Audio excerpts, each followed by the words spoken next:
The big room was made of glass and metal. It went on for miles. Ships from 400 different worlds came here to talk and make deals. Each group had their own spot based on how strong they were.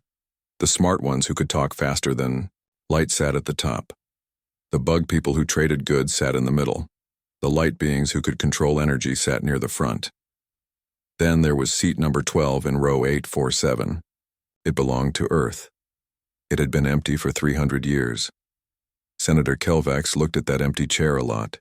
His people had found Earth long ago. They sent the usual message about joining the big group of worlds. Every other world had sent someone within a few decades, but Earth never did. Some senators thought the humans were too stupid. Others thought they had blown themselves up. Nobody really cared anymore. The empty seat just collected dust. Captain Jake Morrison would have laughed if he knew what they thought. He was busy taking apart a pirate base 3 systems away. His ship hung in space like a hunter waiting to strike. Inside, his team got ready to fight. These pirates have prisoners from 6 different worlds, Morrison told his soldiers. We go, in quiet. We get everyone out, we leave no trace. Lieutenant Amy Foster checked her gun. Sir, these bug pirates have thick skin. Our normal weapons might not work. Morrison smiled, but it was not a nice smile. That's why we brought the special ones. The weapons they carried were different from what the galaxy used. They could punch through the toughest armor. They could shut down alien nervous systems without killing. They could cut through ship walls while keeping air inside. But the real advantage was not their guns. It was how they fought. Humans had lived in every type of place on their world. Hot deserts, cold mountains, deep oceans. They could work in any gravity. They could stay awake longer than most aliens. They could see patterns that others missed. They could make plans when everything went wrong. The mission went perfect. Morrison's team snuck into the base. They knocked out 47 pirates without anyone getting hurt. They saved 63 prisoners. When the Galactic Police showed up later, they found empty ships and happy survivors who could not remember who saved them. Back on Earth, Director Lisa Patterson read Morrison's report in Uawaim, her office. Outside her window were mountains. The building was hidden from all sensors. Most people on Earth did not even know it existed. The government told everyone that humans were still learning to fly in space. The truth was different. Another good mission, Patterson said as she put the report away in secret files. How long before someone figures out what we're doing? Commander Rick Turner sat across from her. The galaxy is big, Director. Pirates disappear all the time. People get rescued and think they got lucky. Most aliens can't imagine that we're smart enough to help them but choose to stay hidden. Patterson looked out at the mountains. Somewhere up there, Earth's first starships had been tested. Somewhere in hidden places around the world, human scientists worked on things that would make the galaxy's best technology look like stone tools. And somewhere in space, her people kept working to protect worlds that did not even know they needed protection. The empty seat would stay empty for now. Humans had learned long ago that real power came from being ignored, not from being feared. 3 systems away, Colonel Ben Hayes watched a crystal research station through his ship's sensors. The beings inside were making weapons that could kill all life on dozens of worlds. This was exactly the kind of thing Earth's secret forces were meant to stop. Sir, we have proof, said Sergeant Kate Williams. They're making a disease that could wipe out every carbon-based life form in multiple star systems. Hayes nodded. Start recording everything. We'll need evidence. Evidence for who, sir? Williams asked. These crystal people sit on the Galactic Senate. Everyone thinks they're peaceful. They won't be sitting anywhere when this gets out, Hayes said. Get the team ready. We need samples and computer files. And Williams, make sure we record their leaders giving orders. The galaxy needs to know who they really are. The mission took 18 hours. Hayes's team slipped through security that protected secrets worth more than whole worlds. They recorded terrible crimes that would have started wars. They copied research that proved the crystal people had been making biological weapons for decades. Then they did something that would have shocked the Galactic Senate. They destroyed everything.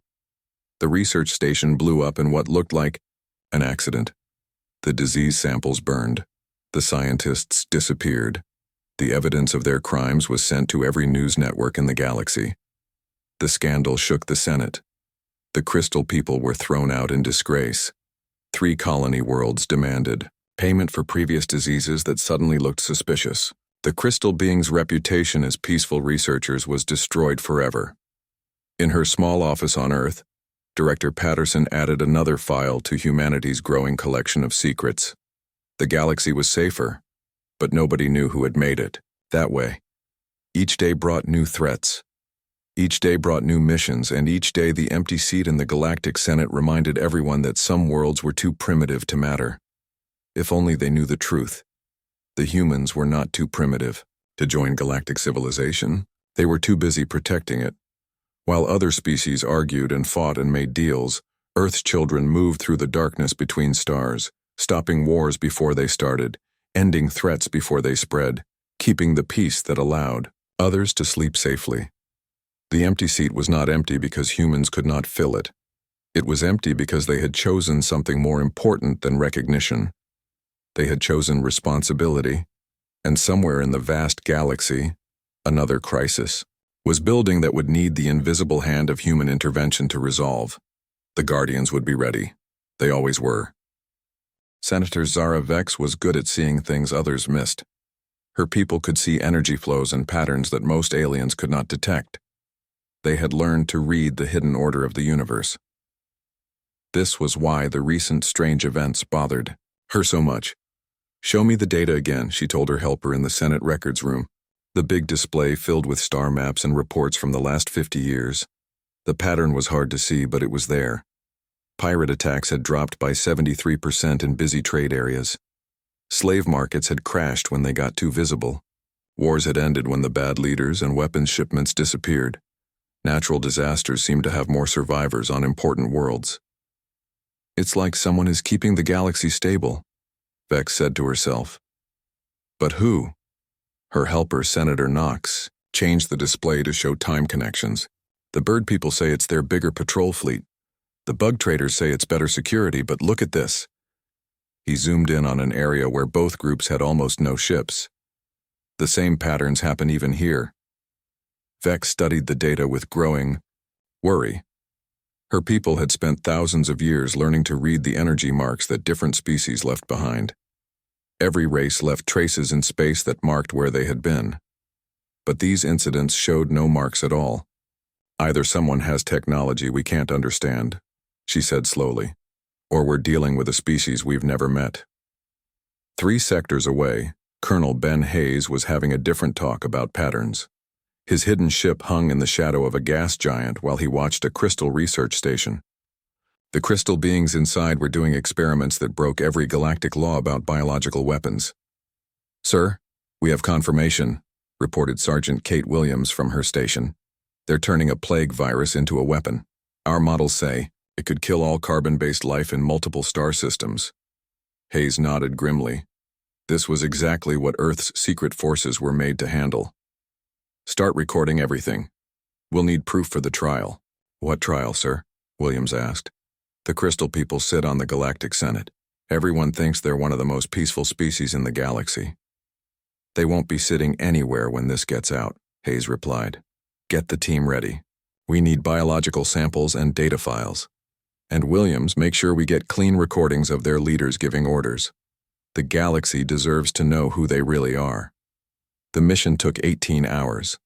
Hayes's team slipped through security, systems that protected secrets worth more than entire worlds. They recorded crimes that would have started galactic wars. They copied research data that proved the Crystal people had been secretly making biological weapons for decades. Then they did something that would have shocked the Galactic Senate. They destroyed everything. The research station had what looked like a terrible accident. The plague samples were burned in the explosion. The scientists responsible vanished without a trace. The proof of their crimes was sent anonymously to every major news network in the galaxy. The scandal shook the Senate hard. The Crystal people were kicked out in disgrace. 3 colony worlds demanded payment for previous diseases that suddenly looked much more suspicious. The Crystal beings' reputation as peaceful researchers was broken forever. In a small office on Earth, Director Patterson added another file to humanity's growing collection of secrets. The Crystal People incident was necessary, she told her staff during their weekly meeting. But it's created a problem. Too many senators are asking questions about these mysterious helpers who keep solving their problems. Commander Turner pulled up the latest spy reports. Senator Vex has been doing her own investigation. The bird people are comparing notes with other species. Someone's even started calling our work the Ghost Protocol, interventions with no visible cause. How long before they trace it back to us? Asked Dr. Michelle Carter, Earth's chief alien biology expert. Depends on how smart they are, Patterson replied, and how carefully we've covered our tracks. The irony was not lost on any of them. Humanity had spent 3 centuries protecting a galaxy that thought they were too primitive to matter. They had prevented wars, stopped genocides, and kept the peace that allowed other species to grow. They had done it all from the shadows, asking for nothing except the right to stay invisible. But being invisible, like all good things, could not last forever. Senator Vex was not the only one asking questions. Across the galaxy, other smart beings were starting to notice the same patterns. The Hexarian Republic had asked their human trade partners uncomfortable questions about how Earth merchants could navigate dangerous routes without losses. The bird people were wondering how human diplomats knew so much about alien cultures they claimed to have just met. On the bridge of his ship, Captain Morrison received his next assignment and found himself wondering the same thing his bosses were discussing light years away. How long could they keep this up? How long before someone in that big Senate chamber looked at Earth's empty seat and realized it might not be empty by choice? The mission orders were typical. Another smuggling ring to break up. Another conflict to stop before it started. Another day of invisible work to keep the galaxy safe. Morrison sealed the orders and set course for the outer rim. Behind him, Earth turned quietly in space, its true nature hidden under clouds and continents. Its people were unknown guardians of a peace they had never asked for credit in creating. But across the galaxy, the questions were getting louder, the patterns were getting clearer, and more beings were starting to wonder about that empty seat and the world it represented. The Crystal People scandal had been a victory for galactic safety, but it had also been a mistake. Too visible, too clean, too much like the work of someone who knew exactly what they were doing. Senator Vex sat in her private office, staring at energy pattern displays that made no sense according to everything. Her people knew about technology and physics. Somewhere out there, someone was using tools that should not exist to solve problems that threatened everyone, and that someone was very good at staying hidden. The empty seat would remain empty a little longer. But the questions about it were growing stronger every day. Senator Vex had not gotten her job by accepting easy answers. When the energy patterns refused to make sense, she did what her people did best. She looked deeper. Her private research station orbited her home world. Its crystal sensors could detect quantum movements across half the galaxy. For months, she had been studying the leftover energy marks from incidents across dozens of sectors. The results were disturbing. The technology is definitely there, she explained to her most trusted advisors. But it's like nothing in our files. Hiding systems that don't bend light. They somehow prevent detection completely. Ship engines that leave no exhaust mark. Weapons that cause damage without energy discharge. Senator Keth, her chief military advisor, studied the floating displays with growing alarm. Are you saying we're dealing with a species more advanced than us? I'm saying we're dealing with a species that's been more advanced than all of us, for possibly centuries, Vex replied. Look at this time analysis. The display changed to show incident patterns over 300 years. The interventions started shortly after Earth was catalogued, almost like Earth's empty seat isn't empty at all, Keth finished. But that's impossible. Our first contact team said they were barely past chemical rockets. Vex changed the display to show Earth's solar system. What if that's exactly what they wanted us to see? Meanwhile, on the other side of the galaxy, Ambassador Pete Rodriguez was having his own uncomfortable realization. His diplomatic mission to the Hexarian Republic had been routine. negotiating trade deals and keeping Earth's carefully built image as a developing world interested in galactic commerce. But the Hexarians had asked uncomfortable questions. Ambassador Rodriguez, Prime Minister Exlek, had said during their final meeting, "My security forces are puzzled by certain incidents in our border regions. Pirates who simply vanish, contraband shipments that disappear without trace. Our sensors detect nothing, yet problems solve themselves with remarkable speed." Rodriguez had kept his carefully practiced expression of polite confusion. "I'm afraid I don't understand, Prime Minister. Are you suggesting Earth is involved in these incidents?" "Not suggesting," Exlek had replied. "Wondering. Your species fascinates us, Ambassador. You claim to be centuries behind galactic standard technology. Yet your trade negotiations show understanding of economic principles that shouldn't exist without advanced computer modeling. Your diplomats show cultural knowledge that suggests extensive study of dozens of species. Your merchants somehow navigate the most dangerous trade routes without losses. We're quick learners," Rodriguez had said. "Yes," Exlek had agreed.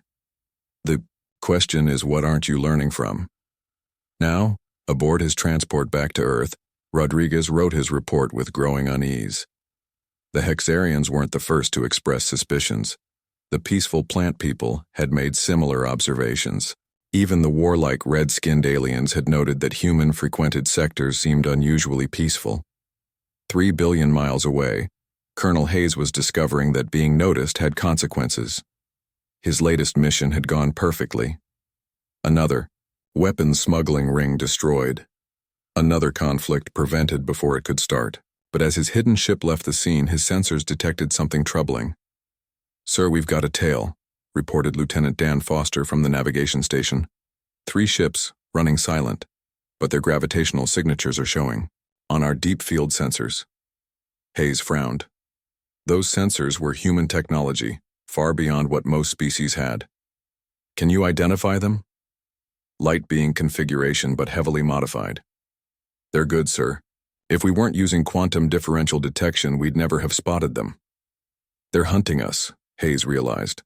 Someone's finally decided to track down the ghosts. He faced a choice that would define the next phase of human operations. He could lose the tail. Humanity's stealth technology was still generations ahead of anything in the galaxy. Or he could let them follow, see what they had learned, and find out how much of humanity's secret was already compromised. "Let them follow," he decided. "But keep us at the edge of their sensor range. I want to know what they know."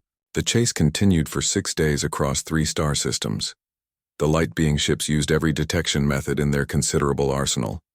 Quantum resonance scanners, probability field analyzers, even exotic energy detectors that could track a ship through hyperspace itself. They found nothing. But they learned something more valuable than a target. They learned that their quarry was using technology that operated on principles they couldn't even recognize. Stealth systems that didn't hide ships so much as make them irrelevant to physical law. Propulsion that moved vessels through space without actually traveling through it.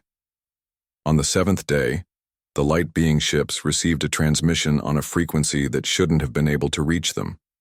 The message was simple, transmitted, in perfect light-being language and utterly terrifying in its implications. "You're looking for us. We know. When you're ready to learn why we stay hidden, send Senator Vex to coordinates 347.2 by 891.7 by 66.3 alone. She has 48 hours. The transmission ended. The ghost ships vanished as if they had never existed. And across the galaxy, the most advanced species in known space realized they had been children playing at war while adults watched from the shadows." Senator Vex stared at the coordinates, her energy-sensitive perception detecting truth in ways other species couldn't understand. The beings who had sent this message weren't threatening her. They were offering her something far more dangerous than death. They were offering her the truth. Back on Earth, Director Patterson stood in her office looking at reports from across human space. The secret was getting harder to keep. Too many smart aliens were asking the right questions. Too many patterns were becoming visible. "Ma'am," Commander Turner said from the doorway. Colonel Hayes reports successful contact with the light being investigation team. They're requesting a meeting. Patterson nodded. She had known this day would come eventually. 3 centuries of invisible guardianship were about to end. The question was whether humanity was ready to step out of the shadows and take their place as acknowledged protectors of galactic peace. Prep the Nightfall for a diplomatic mission, she ordered. And Turner, make sure our guest understands that what she learns changes everything, not just for us, but for the entire galaxy. In 47 hours and 36 minutes, Senator Vex would learn why Earth's seat had always been empty, and why the galaxy had been safer because of it. The age of secrets was ending. The age of open responsibility was about to begin. Whether the galaxy was ready for that truth remained to be seen. Senator Vex arrived at the coordinates in a single-person ship. Her energy reading abilities were stretched to their maximum range. The location was empty space between systems, far from any traveled routes or important places. For 6 hours, she detected nothing. Then space folded. The feeling was unlike any technology she had seen before. Ships didn't uncloak or drop out of hyperspace. They simply became present where they had not been before. 3 vessels surrounded her.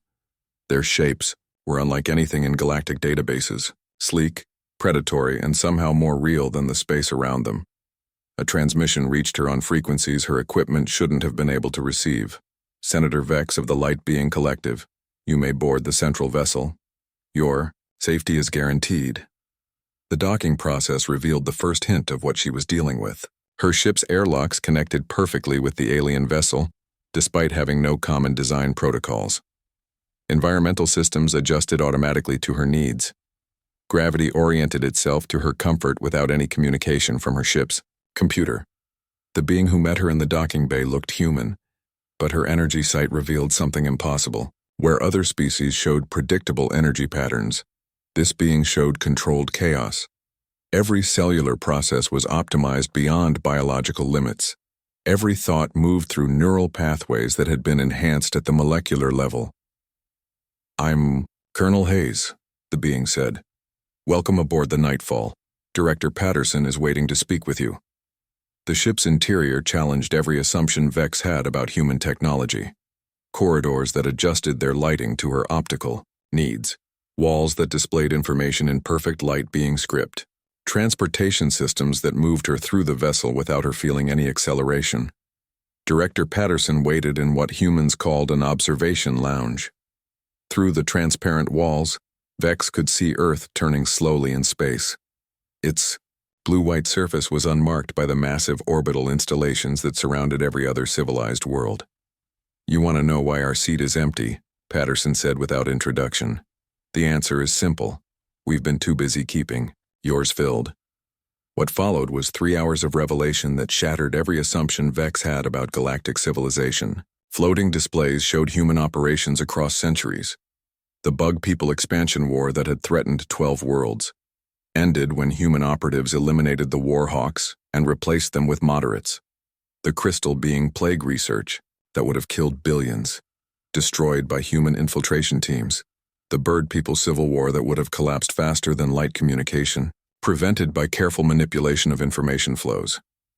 Every major crisis that didn't happen, Patterson explained. Every genocide that stopped before it started. Every war that ended before it consumed systems. Every plague that burned out before it spread. We've been there. Vex's energy perception was reeling. But why? Why maintain the illusion of primitive development? Why not take your place among the advanced species? Patterson activated another display showing the galactic Senate chamber. Because the moment we sit in that seat, we become part of the system we've been protecting. We become invested in maintaining power structures instead of maintaining peace. We become politicians instead of guardians. Your species has been protecting us while pretending to be inferior to us, Vex said slowly. For 3 centuries. Not inferior, Hayes corrected from where he stood by the observation windows. Invisible. There's a difference. Inferior implies we want what you have. We don't. We want what you need. Safety, stability, the chance to grow without destroying each other. Vex's mind raced through the implications. The other species don't know. If they knew, it would change everything, Patterson said. Some would be grateful. Others would be resentful. A few would be terrified. All of them would start behaving differently, and the dynamic that's kept the galaxy stable would collapse. But, you're telling me? Patterson nodded. Because patterns are becoming visible. Your investigation, the Hexarian questions, the bird people analyses. Too many brilliant minds are asking the same questions. It's only a matter of time before someone puts the pieces together. So what happens now? Hayes answered. That depends on you, Senator. You can return to the Senate and report that you found nothing. You can tell them the ghost protocol is a myth. The patterns are coincidence and the empty seat stays empty. Or, Patterson leaned forward. Or you can help us prepare for the day when secrecy is no longer possible, when humanity has to take its seat in the Senate and figure out how to protect the galaxy openly, instead of from the shadows. Vex considered this, her energy sight revealing the emotional complexity of the two humans before her. They weren't threatening her. They weren't trying to buy her silence or force her cooperation. They were offering her a choice between comfortable ignorance and terrible responsibility. Why me? She asked finally. Because your species sees energy patterns, Hayes said. You understand systems in ways others can't. And because when the truth comes out, the galaxy is going to need advisors who understand both the old balance and the new reality. Vex stood and moved to the observation windows, looking down at Earth. From space it looked peaceful, primitive, unimportant. But her energy sight showed her the truth. Massive installations hidden beneath the surface, orbital facilities cloaked beyond detection, and transportation networks that connected this small world to every corner of the galaxy. How many of you are there? She asked. Enough, Patterson said simply. We've had 3 centuries to prepare for this conversation, Senator. The question is, how long do we have before we need to have it with everyone else? Below them, Earth continued its rotation, home to 8 billion beings who had spent 3 centuries as the galaxy's secret guardians. Above them, the galaxy continued its existence, unaware that its stability depended on the wisdom of the species it had dismissed as irrelevant. And between them, a light-being senator held the future in her hands, wondering if truth was always better than peace. Show me more, Vex said finally. If I'm going to help you prepare for this revelation, I need to understand the full scope of what humanity has been doing. Patterson smiled, and for the first time since boarding the ship, Vex detected genuine relief in the human's energy pattern. Computer, display operation archive. Full historical record, unrestricted access. The room filled with data spanning 3 centuries of invisible guardianship, and Senator Vex began to understand that the empty seat in the Galactic Senate represented not absence, but the greatest presence the galaxy had ever known. The return journey to light-being space gave Senator Vex 48 hours to process what she had learned. The human escort ships remained invisible to her sensors even though she knew they were there. They maintained their protective formation. While she struggled with the greatest decision of her political career, the evidence was overwhelming. Her own analysis of the energy patterns, combined with humanity's revelations, painted a picture of 3 centuries of invisible guardianship. Every major crisis that had threatened galactic stability had been quietly prevented by human intervention. Wars ended before they started. Genocides stopped in their planning stages. Technological disasters contained before they could spread, and the galaxy had never known. As her ship approached her homeworld, Vex received a priority transmission from the Senate. Emergency session.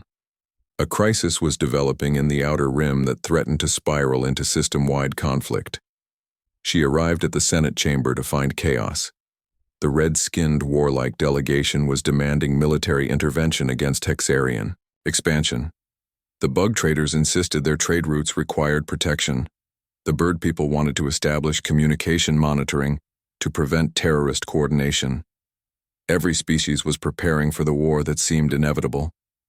The situation is clearly beyond diplomatic resolution, declared Senator Prime Jackson of the red-skinned aliens. We must act decisively before the conflict spreads.